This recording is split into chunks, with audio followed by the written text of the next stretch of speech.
Hello everybody and welcome to Car Confections and welcome to part 2 of our all-new 2026 Hyundai Palisade review. In this part, we finally get to drive this all-new Palisade and show you what it's like behind the wheel. That's one of the biggest question marks about this vehicle, and we are going to be getting into that today. So we can't wait to go ahead and dive in, so let's get to it.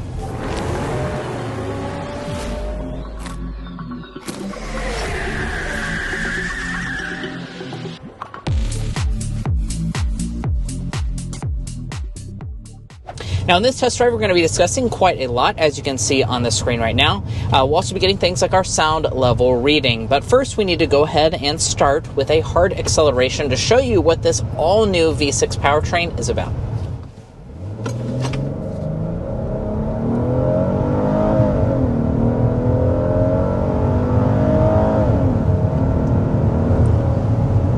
All right, and there's our acceleration to 60 miles per hour. Now, to recap a little bit about what we discussed in part 1, this model is going to come with 2 different powertrains. So you have a naturally aspirated V6, you also will have a hybrid. It's not available quite yet. So what we have today, and we're sampling, is what is on sale now. This is a 3.5 liter V6 engine. Now that has 287 horsepower and 260 pound-feet of torque. Previously, in the last generation, you had a 3.8 liter naturally aspirated V6, so you still have a V6. It's not the same V6. Actually, the power is just ever so slightly down a little bit in this version. Nevertheless, you know, it does put it kind of in the heart of the segment. I would say acceleration is pretty average for the class. A lot of the rivals have switched to turbo 4 cylinders, which give you more of a wave of torque when you take off. But this one here is pretty decent. Yeah, and, you know, like Drew said, a lot of the rivals are going to turbocharged 4-cylinder, so there's pros and cons to doing that. And I actually think, personally, that Hyundai made the right decision by keeping a V6 on board. And the reason I say that is you'll see throughout this video, but especially in part 1, there's a lot of luxury going on with this Palisade, especially here in the calligraphy, and the V6 matches with that level of luxury. It has a lot of refinement. When you floor it down, it doesn't even sound unrefined at all, and it really just has that effortless acceleration.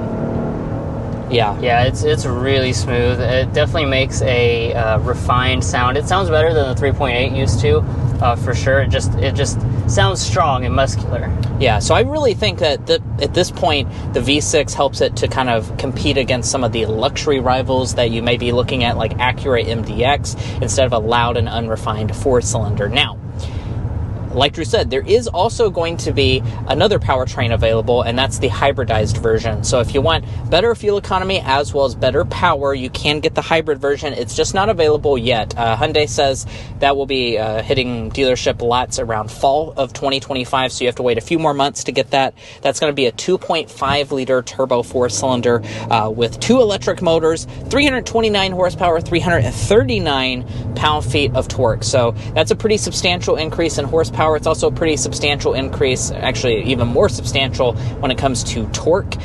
So we look forward to driving that, but unfortunately it's not out just yet.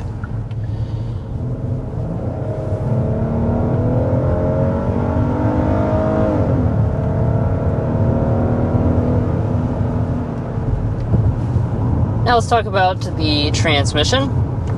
Throughout all our testing today, we have had nothing but nice things to say about this transmission. It's really smooth. It's a good partner. It's an 8-speed automatic. So, you know, nothing too complicated or anything to this powertrain situation. Just the 8-speed auto and the naturally aspirated V6 engine. You put your foot down, downshifts happen reasonably quickly. We're in just the standard drive mode. Obviously, it's going to be a little bit more aggressive when you go into the sport mode. Yeah. Now, the hybrid, I do want to point out, will have a different transmission setup. That's going to have a 6-speed automatic instead. All right, and let's go ahead and get our sound level reading. I've toggled us to fan speed 1. I've got our vented seats off. The rear climate is also off. And let's see how quiet this new model is. Now, Hyundai was very quick to brag that they've done a lot to make this a quieter cabin, so let's put that to the test.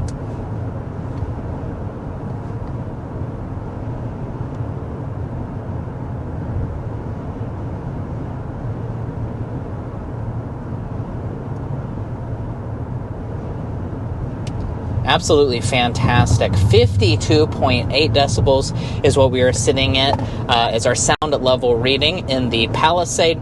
Now, we don't have to sit here and guess how it compares to the rivals. We can find that at carconfections.com/sound level readings.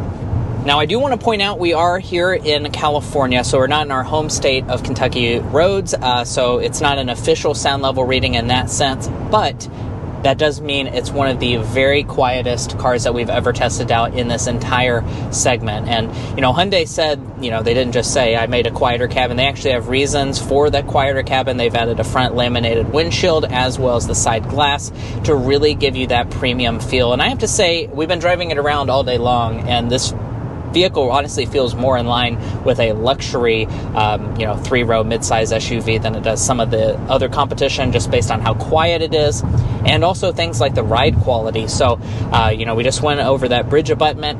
This thing has fantastic ride quality. Even though they've upped the wheel size to 21 inches on this Calligraphy model, it still handles it like an absolute champ. If you hit a big bump in the road, it does a great job of just soaking things up.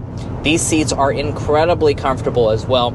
And I just can't help but think, the average person could just completely take a 8-hour road trip and arrive pretty refreshed in this, which is probably what a lot of you guys will be doing. So I'm glad Hyundai emphasized good ride quality. Yeah, especially, put on the highway drive assist. You're all set. Let's talk about fuel economy as well. So one of the things about the Palisade is that you can get front-wheel drive or all-wheel drive on all of the trim levels, besides for the XRT Pro, that is going to be all-wheel drive exclusive. You're good. And then as far as the fuel economy is concerned for the V6, it's sitting at 19.25.21 for front-wheel drive, 18.24.20 with all-wheel drive. Now, the thing I want to point out about that is not fantastic fuel economy. It's actually down 1 mpg over the previous V6 that they had in the Palisade, so switching to a 3.5 actually didn't help the fuel economy, so that's a little bit interesting. But the good news for those of you that, are in the know is the hybrid model, of course. So the hybrid has not been officially tested by the EPA, but Hyundai actually pointed out in their presentation this morning that they have estimated themselves 34 miles per gallon combined. So that is a huge improvement, 14 mpg to be exact, over the V6 option. So if you want, more power as well as better fuel economy, you might want to wait a few more months for that hybrid model to come out. All right, let's do our slam dunk and airball, our favorite and least favorite element about the Palisade. Drew, why don't you kick us off with the slam dunk of the Palisade? Well, we're going to say really just kind of the overall improvement. When you have a hit, that's great, but then you have to have the follow-up, and that part is usually very difficult. They had a really hard task at their hands to really improve on the Palisade, which, even despite its age, was still one of the top options in the segment. And I think they actually have improved. They went through and extensively thought about what feedback people gave, and people like us as well, and really improved this vehicle in a lot of ways. Yeah, while not removing some of the things that we really liked about it, such as the V6. And then, of course, the new addition of the hybrid, I think, is a really good move in the right direction. Now, on the airball side of things, there's a lot to like about this car, but the thing that we kept seeing in a comment section when we did a first look of it, and what I'm not sold on, actually spending the entire day with this model, is some of the design on the outside. The Palisade was kind of a very classy vehicle before. The front end is very bold on this new one specifically. I like the side and I like the back personally, but the front end is very bold. So for those of you that like a little bit more of a bland design, something like the Grand Highlander might be a better choice, because this is pretty controversial looking, especially as you pick some of the different trim levels. Like the lower end models have a lot of that matte black plastic, so the bold design is definitely going to be something that you get with the Palisade. Yeah, but let us know what you think down below in the comments. We're definitely curious to see the opinion versus the previous generation. Which one you think executed the exterior better? All right, so I went into the sport mode. We'll see just a little taste of how different that is.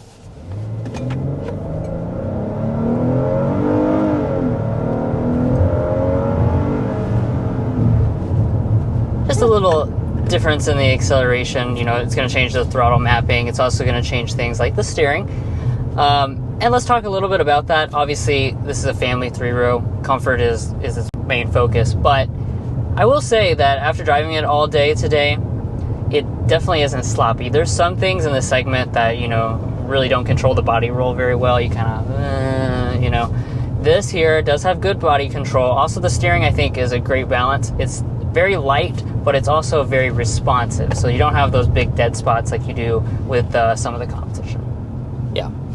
And that's going to be where we leave off on part 2 of our Hyundai Palisade review. Of course, we do want to remind you guys, if you're interested in learning all about the exterior, the interior features, the luxury that you're going to get on this model, be sure to hop on over to part 1 where we've covered all of those details on the channel. It's already live, so you can go check that out now.